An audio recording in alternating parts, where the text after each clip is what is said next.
Mula sa kabundukan ng Benguet, ay matatagpuan ang isang napakagandang kultura na sumasalamin sa isang magandang tradisyon ng mga katutubong Pilipino, ang mga Ibaloy.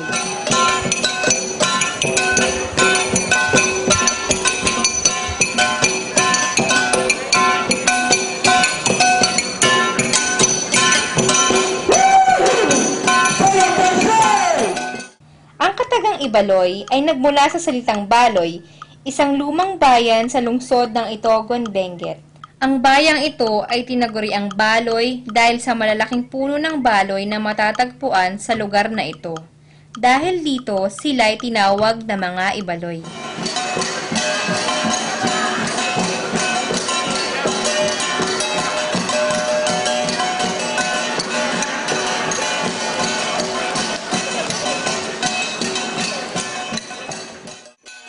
Ang mga Ibaloy ay sagana sa mayamang kultura at tradisyon na nanganganib ng maglaho sa kanilang pamayanan. Kung kaya't, ang School for Living Traditions ay nagbigay pag-asa sa mga mamamayan upang maisalin ang mga tradisyon at kulturang ito sa mga kabataan. Sa pamumuno ng kanilang butihing kapitan at sa tulong ng mga cultural masters, sinimulan ang Tinungdan Itogon Benguet School of Living Traditions on Ibaloy Performing Arts. Ang proyektong ito ay naglalayong ituro sa mga kabataang Ibaloy ang tradisyonal na sayaw, ritual at pagtugtog ng mga instrumento.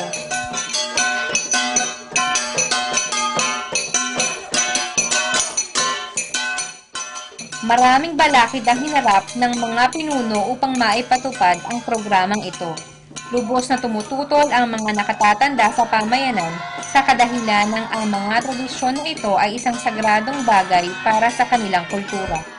Sa pamamagitan ng pagpupulong at malayang dialogo sa pagitan ng lupong ng nakatatanda, naisakatuparan ang kanilang proyekto. Nagkaroon ng isang ritual ng pag-aalay bago simulan ang pagsasanay upang magbigay galang at humingi ng patnubay sa mga espiritu ng mga anito at nakatatanda. Practice yote step yone back and forth. Numan step kayo ledman at least kwanto si man na. No ino diyan medyo share kayo share kaya daw step. Kwanto si man.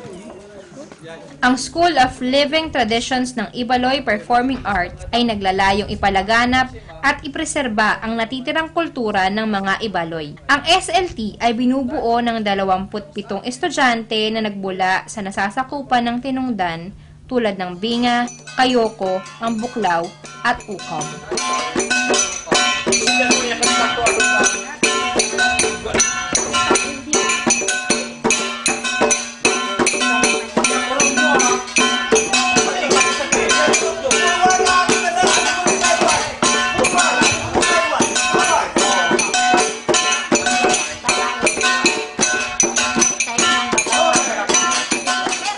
Itinuro sa mga kabataan ang iba't ibang tradisyonal na sayaw tulad ng tayaw, na karaniwang sinasayaw ng lalaki,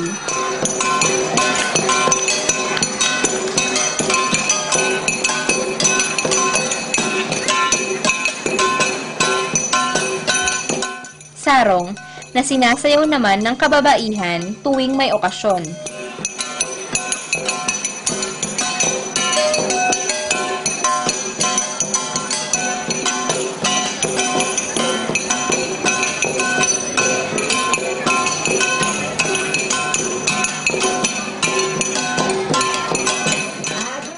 binukaw, na karaniwang sinasayaw upang magbigay pugay sa datu, at kadalasang ring sinasayaw bilang isang paraan ng panliligaw.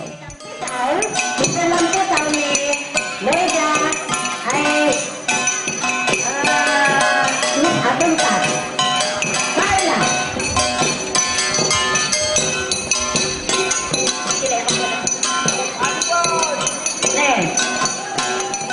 Bendiyan, sinasayaw ng maramihan at ginagawa upang magbigay pasasalamat sa isang masaganang ani.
samahan ikamatkan.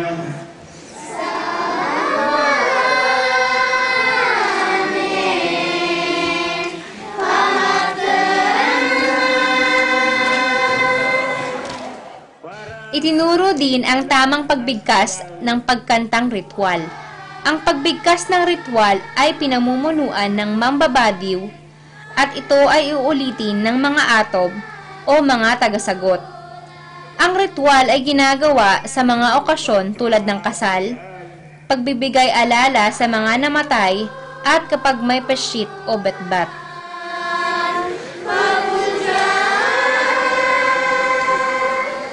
Inadohoy jakat kauran. Itinuro din ang pagtugtog ng mga instrumento tulad ng solibaw, isang mahabang uri ng tambol na gawa sa kahoy at may butas sa gitna. Timbal, isang uri din ng drum na kaparis ng solibaw. Kayang, isang uri ng spear, at mga gong na tulad ng palsa, pinsak at palas.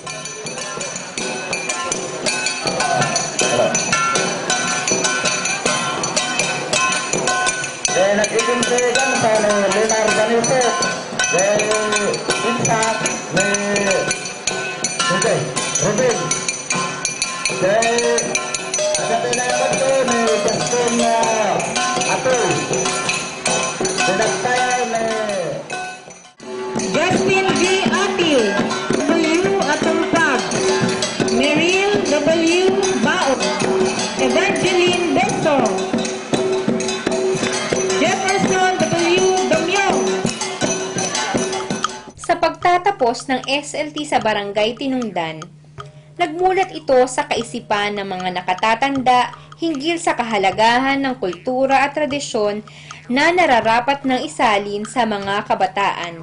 Nagbigay ito ng panibagong pag-asa sa kulturang Ibaloy upang ito ay mapalaganap at mapahalagahan. Ang mga kabataang ito ang magsisilbing panibagong henerasyon na magtataguyod sa kulturang Ibaloy.